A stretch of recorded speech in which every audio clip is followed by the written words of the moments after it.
everyone. I'm not re-recording, but I'm doing another video on the Roybi Vac Attack for a real-world review. This is the second highest viewed video on my channel, so I feel a lot of people have gotten good use out of this content. But I wanted to revisit it. This year in 2024, we've had a very dry autumn, so the leaves presented a perfect opportunity for actual cleanup at the time. And I feel that the device did a lot better this time around, so I wanted to revisit the device again and show you some of how it's worked out for me this year. If you find this content helpful, feel free to leave me a comment or ask any questions. I'd be happy to address those, or even do additional content if you like that. Also, if you like what I do with the real world reviews on these, go ahead and subscribe to the channel. It doesn't cost anything. And leave a like if you like the video. And I appreciate your viewing. Thank you.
Okay, trying out the Roybi Vac Attack again.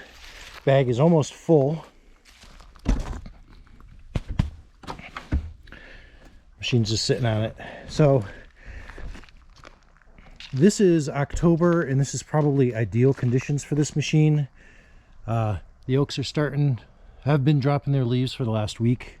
So we have a lot of dry leaves, and the key ingredient here is we have not had rain, any significant rain for a couple of weeks. So other than being wet from morning fog, these leaves are as dry as they can be. They would blow real easy, but they also vacuum pretty easy. I want to get over here and show you're gonna have sticks like this that are not getting picked up. And I knew I was out of frame, so I didn't go over in there, but I plan on clearing out in there too. But I already have a bag to empty. Now, one of the positives of using a system like this is I have ready to go mulch now. So I'm getting it up off the ground, I'm dealing with it once, and it's converted to mulch. What I've done with this area in the past is I get the big leaf blower, I blow everything out into a big pile, and then we load it up into my mini truck, cart it down the woods and dump it. So I'm blowing it, then I'm lifting it into the truck, then I'm dumping it out of the truck. And my back is getting pretty old, so I have the machine, I'm going to use it. So I'm going to get a bunch more footage of this. I'm not sure if I'll get the footage before I release this, But another thing I found that this is good for, if you have bird feeders and in the spring you have sunflower seeds and even peanut shells, because I feed blue jays peanuts, this will suck those up and break them up. And because you always have a big mound of sunflower husks, seed husks afterwards in the spring. At least we do. I'm filming this because I think I may have redeemed my Roybi Vac Attack leaf mulcher. And what I have here is I have a whole bunch of sunflower seed husks that are left over from feeding the birds all winter. And as you can see, it's a pretty thick layer here. You know, over an inch, 2 inches.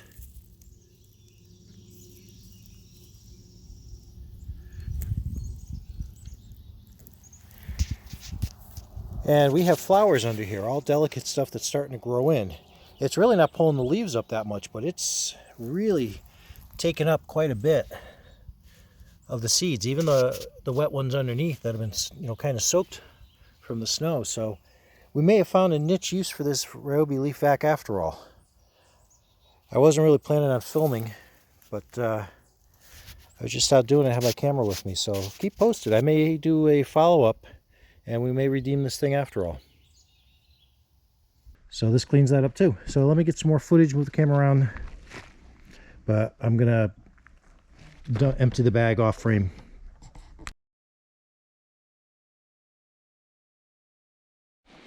Now, this is not the finest mulch you'll get.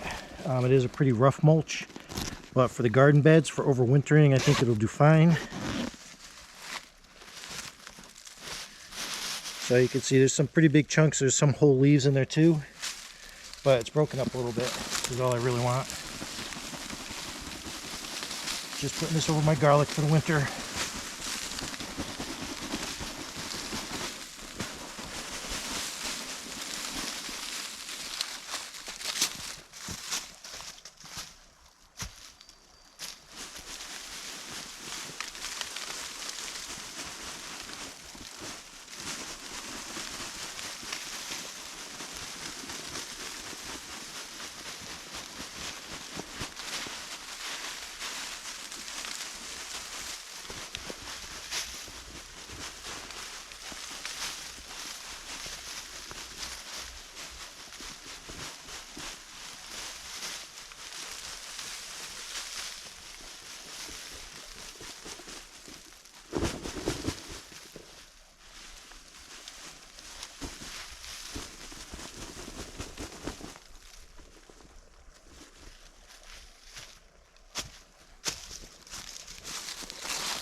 All right, so another full bag right up to the gate, down the whole path here.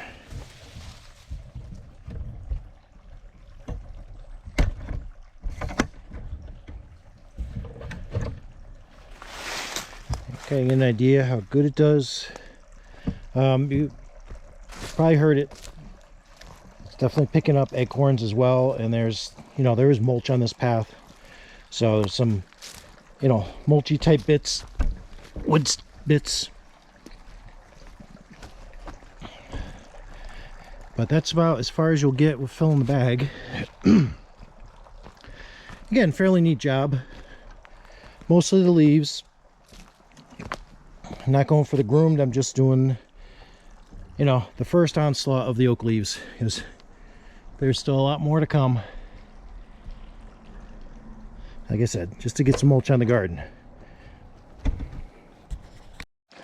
Also, this is probably pertinent too. So I'm running a 40 volt lithium, 2.6 amp hour. Those two passes that I just did up by the woodshed and up this path, I'm blinking on one. This is a fully charged battery. I have been running it on high this whole time. I don't see the point running it on low. All right, so I'm switching over to a 40 volt lithium, 4 amp hour. That one's fully charged. I'm going to do up here in the garden around the rocks. It's mostly clover. It's not real thick grass in here, but I know this is where this thing is not that strong, is in with the grasses, so I'll get some of that.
So just a little in the area. So like I said, this is not anything too tough.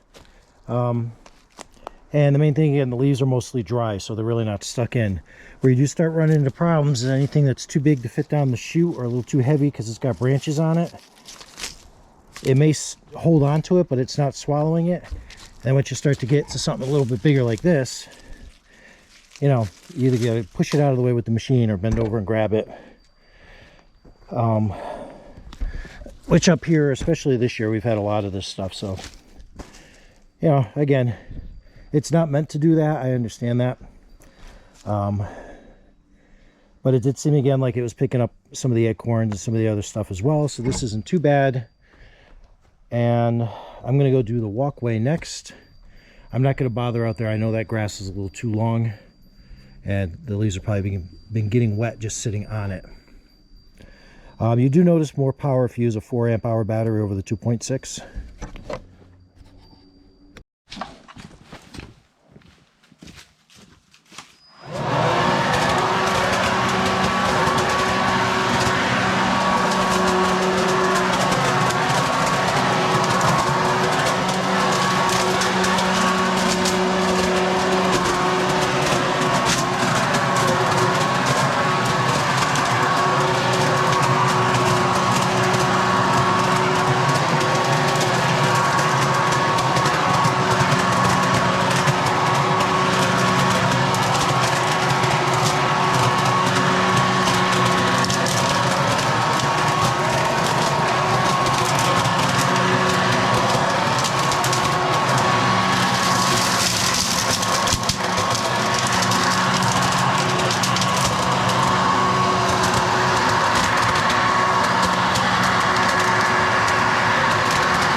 Alright, that's not quite full, but I did want to get over here. I did switch it, I don't know if you noticed that, I switched it back to medium when I got up to about here. We have these hard little cherries from this tree up here. And squirrels have been sitting up there eating them and dropping them down. So they were sounding kind of rough in the machine, but we also have much smaller gravel in through here. And if it's on the rocks on high, this will suck it in. And I know those are only plastic blades in there, so don't want to completely destroy the machine. So again, the key here is if it's dry, you know, it does work good in areas like this. Bag starts to get heavy. You know, you have the front handle to hold it, but it would be good with a strap on it just to help distribute the weight a little better, because the bag does start getting a little heavy. It's got a hard plastic plate on the bottom, so if you have to drag it, it's not going to tear the bag open. But like I said, I don't think the machine is completely worthless. Ideal conditions or better conditions, it can be a real help. So let me go ahead and see what I got for footage here, and I may or may not do more on this, but I wanted to just get some footage here of it working like it should in ideal conditions. By the way, I just finished doing a little bit more up in here, so after changing the battery, doing that short area in the garden, and doing down here with it on medium, or mostly medium, I'm down to 2 bars on a 4 amp hour battery. So this is an energy sucker. This is one of the most draining Roybi machines that I own.